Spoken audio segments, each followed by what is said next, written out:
Well, this is it. We have finally reached the final chapter of the Starblade Chronicles series, and all I can say is, whoa.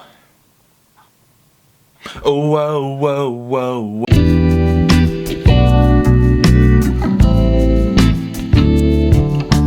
Hey guys, how you doing? Big Guy Z up in here once again, and this is the review of Spooks Dark Assassin, the final book in the Starblade Chronicles trilogy. Now this story switches between the viewpoints of two characters, Tom Ward, everyone's favourite Chippendale spook who is alive and well on Earth, and Grimalkin, the beautiful former witch assassin who is now dead in the dark. With regards to the style and pacing of the book, I had no complaints.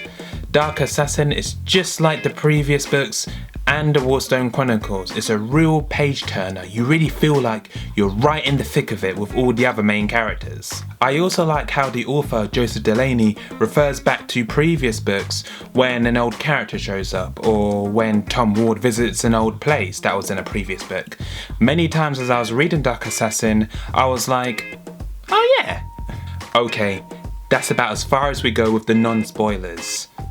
If you haven't read this book already, please stop watching this video, read the book, then come back. Major spoilers ahead. You have been warned. Right, returning characters. As we know from the little taster in the previous book, we know that Grimalkin is reunited with her former apprentice, Little Fawn, who's waiting for her in the dark. But even Tom Ward is reunited with her old friend. We all thought he died in Greece, but the spook Bill Arkwright just rolls up to Tom. He's like, "What up, G?" And then Tom Ward was all like, "Say what?" I was so happy when Bill Arkwright showed up, thinking that he'll give Tom the necessary support that he needed in the fight against Coppolos.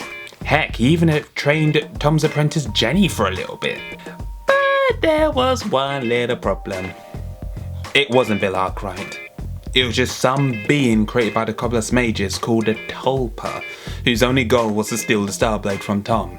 When the Tulpa realises this, he begins to melt like the Wicked Witch of the Western Hot Bath.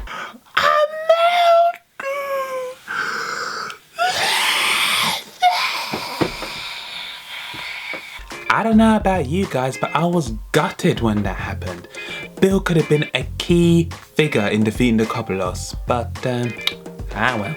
Oh, Boney Lizzie makes a small appearance in the dark, only to get her head bitten off, which is kind of funny if you think about it. We also discover that the Mage Lacroster is alive, but we'll get back to him later in the video.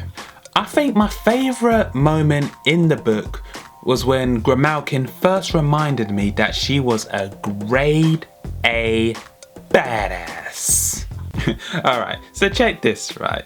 Grimalkin and Fawn are in the dark, and the old god Pan was like, "Hey yo, Grimalkin, if you want to get back to the land of the living and help Tom and co, you kinda have to do a deal with Hecate, Queen of the Witches." And then Grimalkin was like, do I really have to? Kinda don't like her. And Pan was like, well, yeah, you have to.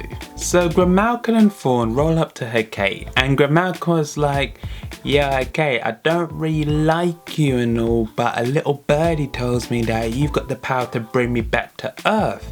And Hecate was like, yeah, sure thing, Grim, you'll be faster, stronger, you have your weapons, but the only thing is you can't really eat and drink like a normal person, and you gotta be back in the dark when the sun comes up, otherwise you're gonna be burnt to ash. Oh wait, and there's another thing as well. And then Grimalkin was like, whoa, what other thing? And then Hecate was like, yeah, but here's the thing, Grims, yeah? I kinda need the blood of your apprentice friend here. And then Grimalkin was like, let me think about that. Nah, you're right. And just kills her and just does the thing herself. And if that's not a big chunk of badassery, I don't know what is. Probably the biggest spoiler in the entire book was the death of Jenny. I was genuinely shocked by when it happened, but only reason being is that her demise was kinda lame. I mean, think about it. A water witch grabs her by the leg gets infected, the infection catches up with her and she snaps it. She was the first female spook apprentice, as well as the apprentice of Tom Ward. There was potential there for further stories, and I guess if she had to die, she could have gone out with a bit more of a bang. You know, a series of books or movies is coming to an end when most of the supporting characters die. So, in addition to Jenny, the spook Judd, and Bill Arkwright's dogs also meet their maker. The book doesn't spend too much time on their deaths, so I'm just gonna not spend any time on them really. Okay, let us go back to LaCrusta. Turns out he is alive, without any hands, being tortured by the Cobblers. Grimalkin eventually bails him out, and he actually comes up with a sweet plan to defeat the Cobblers god Talcus. So, the plan was for Grimalkin to transform into an orb, one of the new powers, fly into the domain of Talcus, past the Guardian, the Targan, go to Talcus, steal a big chunk of his soul that was attached to his body, fly out of the domain, thus luring Talcus out of his domain and into a special cage so LaCrusta can sort him out. And things, well, actually do go according to plan. Until LaCrusta tries to get rid of Grimalkin by trapping her in the cage with Talcus, which was not part of the deal. Long story short, everyone goes through a bit of a struggle, Talcus gets destroyed, and Alice cuts LaCrusta's head clean off using the Star Blade, which then eventually turns into dust for some reason. The Star Blade, not LaCrusta's head. You know what? This is the first time I've mentioned Alice in this video. Anyways, a fitting end to an annoying character that got between Alice and Tom. Hey look, I know that LaCrusta played a key part in defeating Talcus, but seriously, good riddance.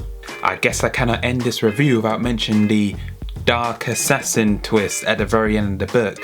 You know, to be honest, I completely forgot that Tom had Lamia blood in him. I guess that side of him awakening within him was needed in order to, you know, conclude and round up the trilogy of books. Well, that completes my review of Spooks Dark Assassin. In my opinion, a great roundup of the Starblade Chronicles series, and I highly recommend it. Well, I guess that's it. I mean, I've read all the Spooks books, I reviewed most of them, I mean including the spin-offs. I guess there are no more spook stories for me to read, right? Wrong. In fact, there is one more standalone spook story called Spooks 7th Apprentice, which is an ebook exclusive. As the title suggests, it tells the tale of John Gregory's 7th apprentice called Will. And I guess as your Spooks guy, I guess I could rustle up a little review on that sometime very soon, but until then, lay a toes.